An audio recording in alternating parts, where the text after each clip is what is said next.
আসসালামু আলাইকুম। সংবাদে আপনাদের সবাইকে স্বাগত জানাচ্ছি। আমি ফিরোজ তোহা। শুরুতেই সংবাদ শিরোনাম।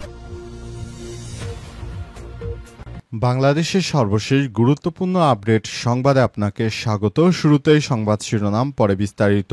প্রথমেই জানাবো আমাদের হাতে থাকা সর্বশেষ গুরুত্বপূর্ণ সবথেকে তাজা আপডেট সংবাদ। আইএসপিআর এর বিবৃতি, খাগড়াছড়িতে নারী শিশুদের নাশকতামূলক কাজে বাধ্য করছে সশস্ত্র সংগঠন ইউপিডিএফ এবং তার অঙ্গ সংগঠনগুলো পার্বত্য চট্টগ্রামকে অস্থিতিশীল করার লক্ষ্যে সুপরিকল্পিতভাবে এলাকার নারী এবং স্কুলগামী কোমলমতি শিশুদের বিভিন্ন পন্থায় তাদের নাশকতামূলক কর্মকাণ্ডে অংশগ্রহণে বাধ্য করছে। খাগড়াছড়িতে গত 10 দিনে নতুন করে অস্থিরতা তৈরির পেছনে পার্বত্য চট্টগ্রাম অঞ্চলকে অস্থিতিশীল করা এবং পাহাড়ি বাঙালি দাঙ্গা বাঁধানোর জন্য বড় ধরনের ষড়যন্ত্র করছে পাহাড়ি সংগঠন United people Democrat front UPDF.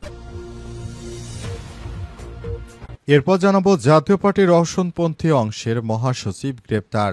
জাতীয় পার্টির জাপার রওশনপন্থী অংশের মহাসচিব কাজী মামুনুর রশিদকে গ্রেপ্তার করেছে ঢাকা মহানগর গোয়েন্দা পুলিশ ডিবি। আজ রাজধানীর হোটেল ওয়েস্টিনের সামনে থেকে তাকে গ্রেপ্তার করা হয়। ডিবির যুগ্ম কমিশনার প্রশাসন মোহাম্মদ নাসিরুল ইসলাম তাকে গ্রেপ্তারের বিষয়টি নিশ্চিত করেছেন। গোয়েন্দা পুলিশ এই কর্মকর্তা জানান, রোববার রাতে কাজী মামুনুর রশিদকে রাজধানীর হোটেল ওয়েস্টিনের সামনে থেকে গ্রেপ্তার করা হয়। আজ ডিবির কার্যালয় থেকে তাকে আটকের বিষয়টি নিশ্চিত করা হয়েছে।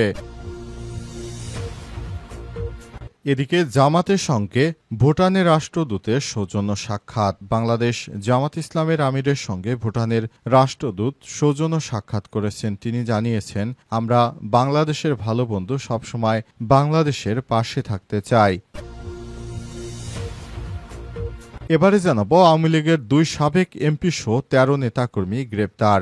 সন্ত্রাস দমন আইনের আওতায় কার্যক্রম নিষিদ্ধ আওয়ামী লীগের 2 সাবেক সংসদ সদস্য সহ 13 জন নেতাকর্মীকে গ্রেপ্তার করেছে যৌথ বাহিনী। বিভিন্ন স্থানে অভিযান চালিয়ে তাদেরকে আটক করা হয় বলে জানা গেছে। এবং সর্বশেষ জানাবো অন্তর্বর্তীকালীন সরকারের প্রধান উপদেষ্টা যুক্তরাষ্ট্রে 104 জন সদস্য নিয়ে পিকনিকে গেছেন বলে মন্তব্য করেছেন বিএনপির জাতীয় স্থায়ী কমিটির সদস্য মেজর হাফিজ উদ্দিন। অন্তর্বর্তীকালীন সরকারের প্রধান উপদেষ্টা প্রফেসর ড.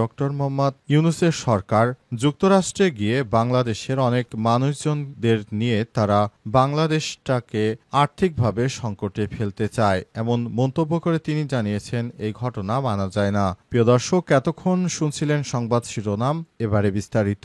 তবে তার আগে বন্ধুরা অনুরোধ থাকবে এই সংবাদটিতে একটি লাইক দিন।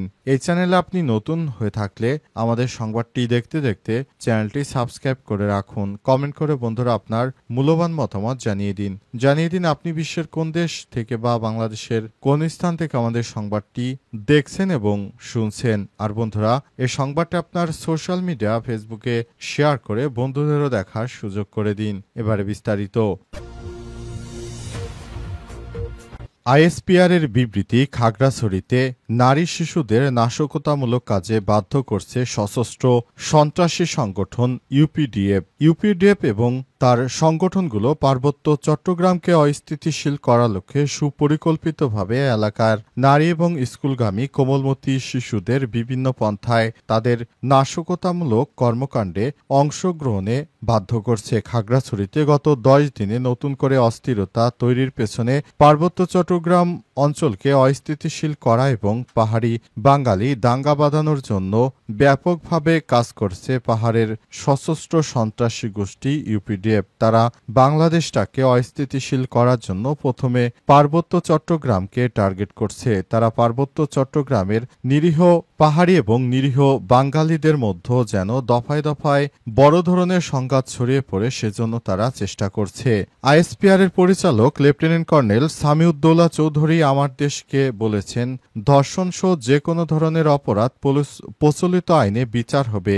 যে কোনো ঘটনার সত্য তা নিরূপণ করা পর্যন্ত ধৈর্য ধরতে হবে। কিন্তু হঠাৎ করে পাহাড় থেকে সেনাবাহিনী হটাও স্লোগান তোলা এবং এ নিয়ে আন্দোলন কোনোভাবে গ্রহণযোগ্য নয়। তারা মনে মনে করেছে পাহাড় থেকে তারা প্রথমে সেনাবাহিনীদেরকে হটিয়ে দেবে, তারপর বাঙালিদের সরিয়ে দেবে এবং সর্বশেষ তারা সেখানে নানা রকম সমস্যা তৈরি করবে। সেটি সেনাবাহিনী কখনোই হতে দেবে না। বাংলাদেশের স্বাধীন সার্বভৌম অস্তিত্বকে রক্ষা করার জন্য বাংলাদেশ সেনাবাহিনী সবসময় বদ্ধপরিকর। সেনাবাহিনীর সদস্যরা বাংলাদেশের 1 ইঞ্চি জমিকেও ছাড় দিতে রাজি নয়। তারা সশস্ত্র সন্ত্রাসীদের বিরুদ্ধে সব ধরনের কর্মকাণ্ড পরিচালনা করছে বাংলাদেশ সেনাবাহিনী।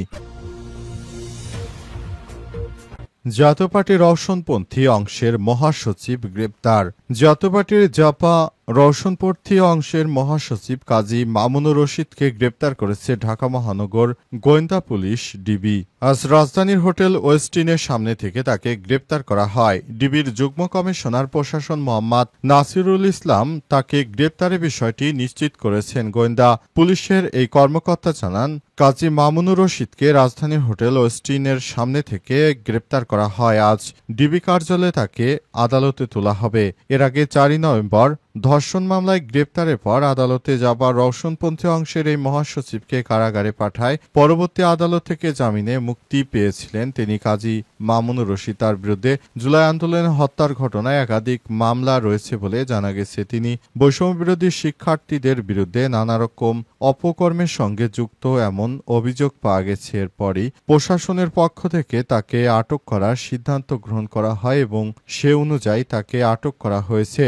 অন্তর্বর্তীকালীন সরকারের প্রধান উপদেষ্টা প্রফেসর ডক্টর মোহাম্মদ ইউনূসের সরকার ক্ষমতায় আসার পর থেকে যারা দুষ্কৃতকারী রয়েছেন তারা অনেক আতঙ্কের মধ্যে রয়েছে, কারণ তাদেরকে বেছে বেছে আটক করা হচ্ছে এবং ভবিষ্যতে কেউ যেন এই ধরনের নাশকতা কর্মকাণ্ড করতে না পারে সেজন্য সরকারের পক্ষ থেকে তাদেরকে ভালো পথে চলার জন্য আহ্বান জানানো হয়েছে। কিন্তু অনেকে নাশকতা তৈরি করার কারণে তাদেরকে আটক করতে বাধ্য হচ্ছে প্রশাসনের কর্মকর্তারা।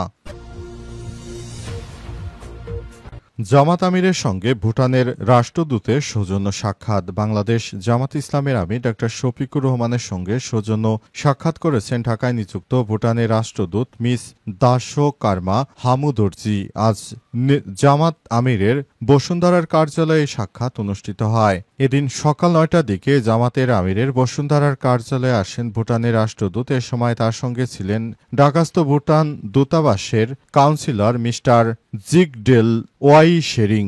পরে জামাতের আমিরের সঙ্গে সৌজন্য সাক্ষাৎে মিলিত হন তারা। বৈঠকে জামাতের আমির ও ভুটানের রাষ্ট্রদূত বাংলাদেশ এবং ভুটানের স্বার্থসংশ্লিষ্ট বিভিন্ন বিষয় নিয়ে খোলামেলা আলোচনা করেছেন। সেই সঙ্গে ভবিষ্যতে উভয় দেশের দ্বিপক্ষীয় বাণিজ্য ও অর্থনৈতিক সম্পর্ক এবং উন্নয়ন অগ্রগতি ধারা অব্যাহত রাখার ব্যাপারে দৃঢ় প্রত্যয় ব্যক্ত করেছেন এবং অন্তর্বর্তীকালীন সরকারকে ভুটানও সব রকমের সহযোগিতা করবে। ইতিমধ্যে তারা জাতিসংঘ থেকে জানিয়েছে, ভুটান জানিয়েছে, আমরা বাংলাদেশের সব থেকে ভালো বন্ধু, সুতরাং বাংলাদেশের ভালো মন্দ সব দিকেই ভুটান একসঙ্গে নজরদারি রাখছে এবং বাংলাদেশকে তারা সব রকমের সহযোগিতা করবে বলে জানিয়েছে। অন্তর্বর্তীকালীন সরকারের প্রধান উপদেষ্টা দায়িত্ব গ্রহণ করার পর বিভিন্নভাবে তিনি ঝামেলায় পড়ে যান। তবে ভুটানের সরকার বরাবরই বাংলাদেশ সরকারকে অফিসিয়ালি ভাবে সবসময় সহায়তার প্রতিশ্রুতি দিয়ে আসছে। আওয়ামী লীগের 2 সাবেক এমপি সহ 13 নেতাকর্মী গ্রেপ্তার। সন্ত্রাস দমন আইনের আওতায় কার্যক্রম নিষিদ্ধ আওয়ামী লীগের 2 সাবেক সংসদ সদস্য সহ মোট 13 জন নেতাকর্মীকে গ্রেপ্তার করেছে ঢাকা মহানগর গোয়েন্দা পুলিশ ডিবি। আজ ডিএমপির মিডিয়া অ্যান্ড পাবলিক রিলেশনস বিভাগের উপপুলিশ কমিশনার মোহাম্মদ তালেবুর রহমান এই তথ্য নিশ্চিত করেন। গ্রেপ্তারকৃতদের মধ্যে রয়েছেন আওয়ামী লীগের 2 সাবেক সংসদ সদস্য। তারা হলেন ব্রাহ্মণবাড়িয়া 5 আসনের সাবেক সংসদ সদস্য ফয়জুর রহমান বাদল এবং সংরক্ষিত নারী আসনে সাবেক সংসদ সদস্য 324 তামান্না নুসরাত বুবলি। রাজধানীর বিভিন্ন স্থানে অভিযান চালিয়ে তাদের আটক করা হয়। সময় তারা সংগঠনের নিষিদ্ধ কার্যক্রম পরিচালনা এবং নাশকতার পরিকল্পনার সঙ্গে জড়িত ছিলেন বলে জানা গেছে। গ্রেপ্তারকৃতদের বিরুদ্ধে সন্ত্রাস দমন আইনে মামলা দায়েরের প্রস্তুতি চলছে বলে জানিয়েছে ডিবি পুলিশ। ডিবি পুলিশের পক্ষ থেকে জানানো হয়েছে, যারা নাশকতা কর্মকাণ্ড পরিচালনা করছে তাদেরকে ধরে আইনের আওতায় আনা হবে এবং ভবিষ্যতে কেউ যেন এই ধরনের নাশকতা কর্মকাণ্ড পরিচালনা করতে না পারে সেজন্য আমরা সব রকমের প্রস্তুতি গ্রহণ করছি। ডিবির পক্ষ থেকে সবাইকে আশ্বস্ত করা হয়েছে, আপনারা নিরাপদে থাকুন এবং কেউ যেন নাশকতা করতে না পারে, কিংবা কেউ যদি নাশকতা করতে চায় তাহলে আমাদের হাতে তাদের তুলে দিন।